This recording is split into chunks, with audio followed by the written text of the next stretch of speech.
ng Narita. So medyo hassle kanina yung maleta kasi masyadong mabigat, tapos hindi pa gumagana yung gulong. Yan naman yung tipong pahinto-hinto, tapos ang nasakyan ko is line car number 8. Grabe ang hassle, pero okay lang. Wala, pauwi na sa Pilipinas. Dito, ganito palang train station ng Skyliner. So, mahal lang talaga. Mga nasa 2,500 plus na yen. So, medyo mahal. Pero, mas mabilis ito. Kasi ang flight ko is 11. So, ito siya.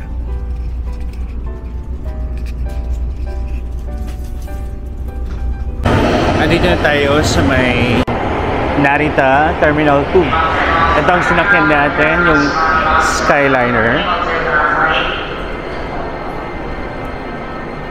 Ang prices nasa 2,400 to 2,570.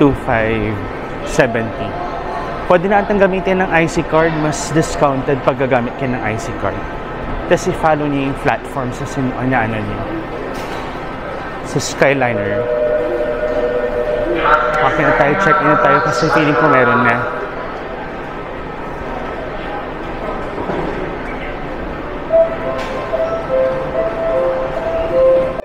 Dito tayo sa Narita. Ang hirap magbuhat, maghila.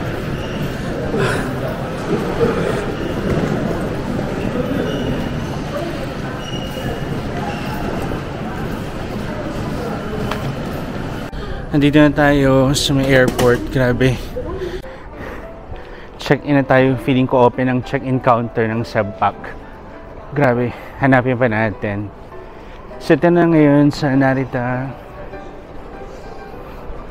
Kakapagod. Check-in muna ako saglit.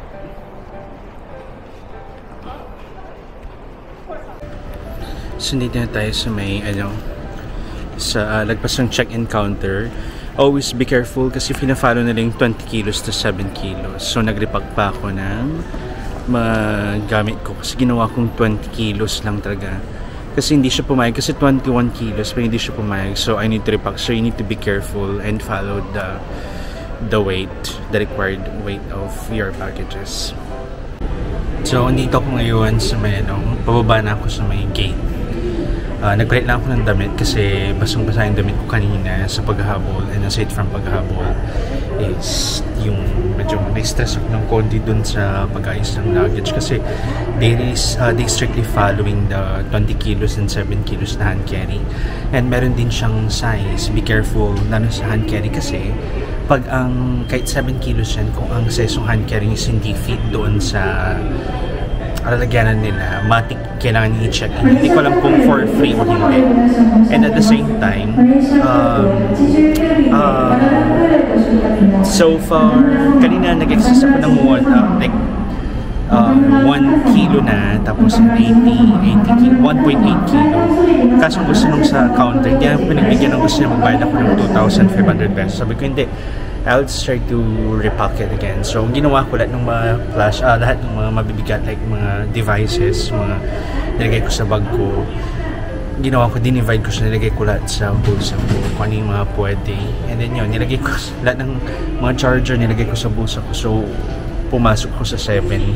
19.8 yung check-in ko, tapos yung hand carry ko nasa 6.9. So, yun. So, you need to be careful kasi talagang Cebu Pacific dito sa Narita, strict to sila. Hindi ko alam, ito bound to Clark, but I think it's the same thing. Nag-strict na talaga ang mga budget airline like Cebu Pacific and AirAsia. So, you need to be careful. Naalala ko nung pumunta ako ng Ho Chi Minh, yung nagbayad ako ng 4,000 pesos. So, yun. Punta tayo sa may boarding gate. Hindi pa ako nag-almusa. Diba, may pagkain naman sa plane. Tapos wala na akong yen. Naubos na yung pera ko. So far, ang laki ng nagastos ko. Ang nagastos ko, umabot ako ng 40,000 yen ang nagastos ko sa trip na ito. So, yun. Budget lang talaga. I mean, we can travel even though hindi ka mayaman or hindi ka rin karaming pera. You can still travel. So, nandito na sa Narita. Ang flight natin is... Ang flight pa natin is mamaya pang 11. So, time check. Advance dito ng isang oras. So, 9:30 na. Sa Pilipinas, 8:30 pala pwede ito. 9:30. So, ganito ang itsura sa loob ng doon na sa may gate 80 pataas, 80 to 99. Eh, bababa pa tayo dyan. Tapos maraming pwedeng pagbilan dito. So, again yun, be careful lang sa reminder lang, be careful sa mga luggage niyo. Dapat i-follow yung 20 kilos kung may check-in kayo and 7 kilos hand carry. And yung size, you should follow the size too. So, hindi na ako nakapag-vlog kanina kasi, hindi na ako nakapag-video kasi grabe ang paghabol ko, tapos ang bigat ng maleta ko.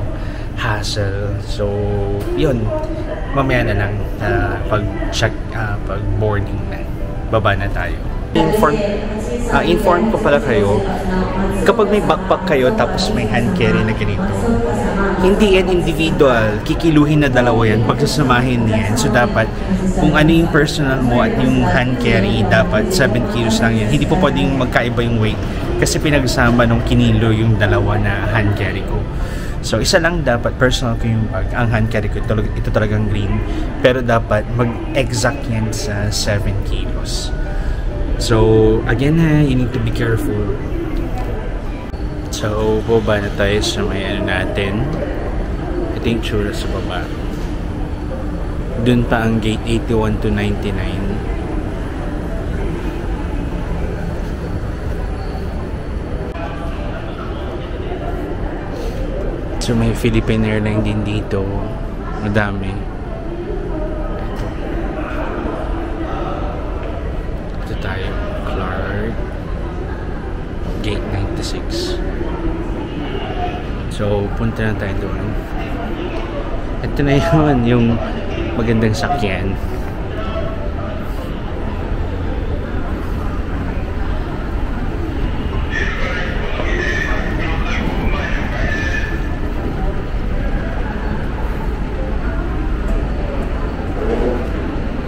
Malayo-layo yung lakaran pa to Ayun pa, doon ko pa nakikalayo pa nung 99. Don't worry, hindi ako tinag-rush.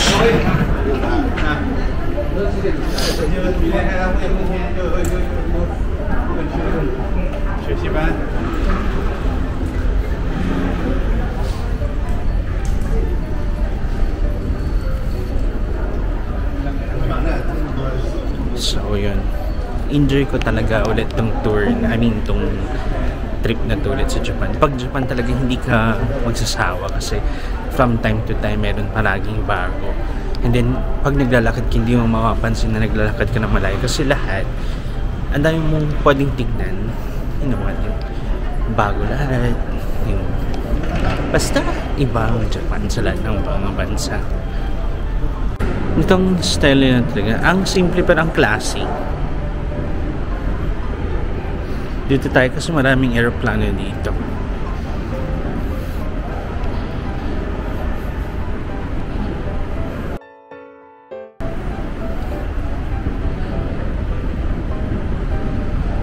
Ano yung Japan Airline? Ayan. Yung miss kong Japan ulit. Matagal-tagal pa ulit bago tayo makabalik kasi more than a year nakabalik ako dito kasi bumalik ako rito. Galing ako dito last May 2023. Tapos ngayon ako nakabalik 2024 September. Tapos birthday ko, tamang-tama. Parang birthday gift na rin. Pero syempre pasasalamat palagi kay Lord. Yeah, I'm so thankful for everything. So yun yung sa left, yan yung 81 to 88. Sa my right, 891 to 99. Feeling ko konti lang ang tao ng ano ngayon biyahe nung Clark, feeling ko lang. Kasi kanina konti yung nagpapacheck-in. Though ako yung nauna. Ako yung nauna nag-check-in. Kasi yung kilo ko nga, yung nagka-problema ko sa kilo. So yun. Hi! Eto na.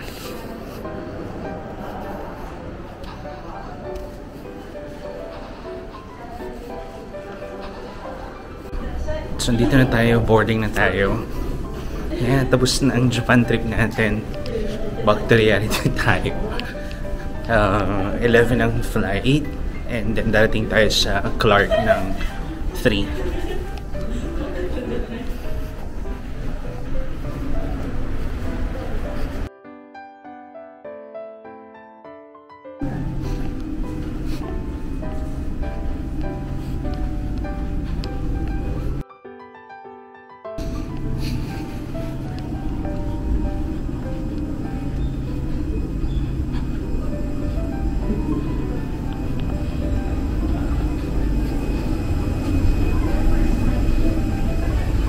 May pa-red carpet sila. Char.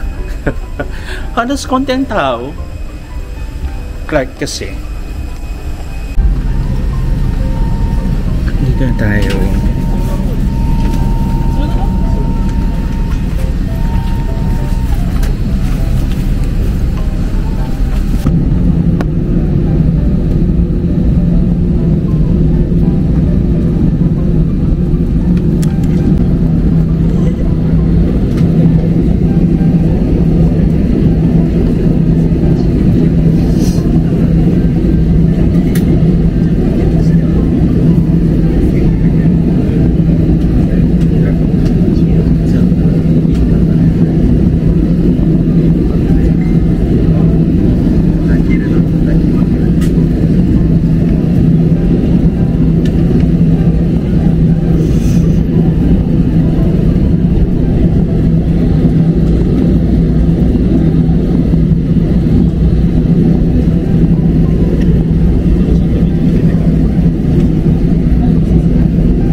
Nandito na tayo sa Clark, sa may arrival hall. Kararating lang natin. This is how it looks like.